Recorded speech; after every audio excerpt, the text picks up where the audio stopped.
So yun, what's up mga kanokis, kapakpak at kalapatids, katuka, kanokma. Magandang araw sa inyo. And sasagutin natin yung isang katanungan ni Idol, ni Boss Idol. Dahil ang tanong niya, bakit daw ina-out ko yung mga nokis ko. And sasagutin natin. Ganito po kasi, kaya po ina-out ko yung mga ibang nokis ko kasi mga unbanded po sila. Unbanded means hindi po sila kasali dun sa gusto nating laban. Gusto nating laban, it means yun sa sinalihan natin. Kasi syempre, magpapamember ako sa RGBA, tapos dun ako lalaban. Doon ko gustong maglaban. Syempre, yung mga unbanded natin, hindi naman natin mailalaban dun. So ngayon, ina-out ko sila. Dahil hindi nga sila banded. Pero hindi po porket in-out ko sila, may mga issue po. Wala pong issue yung mga in-out ko.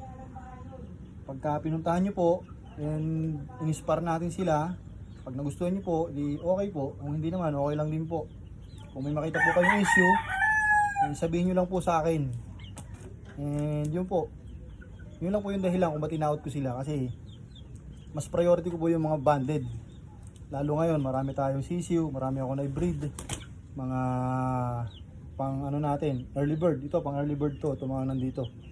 Tapos meron tayong 100 plus na pang local na 100 plus.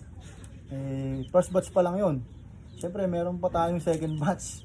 Ang dami na natin sisiw lalo.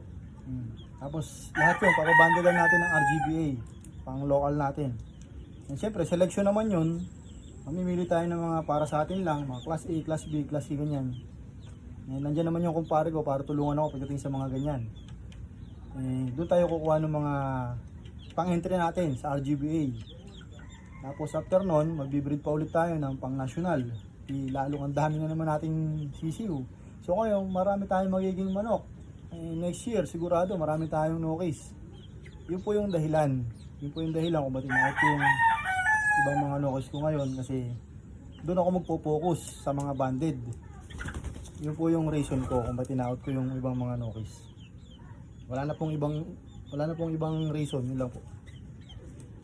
And kung hindi naman po sila makusunadahan ng iba, di okay lang din. Di syempre, kikip natin sila.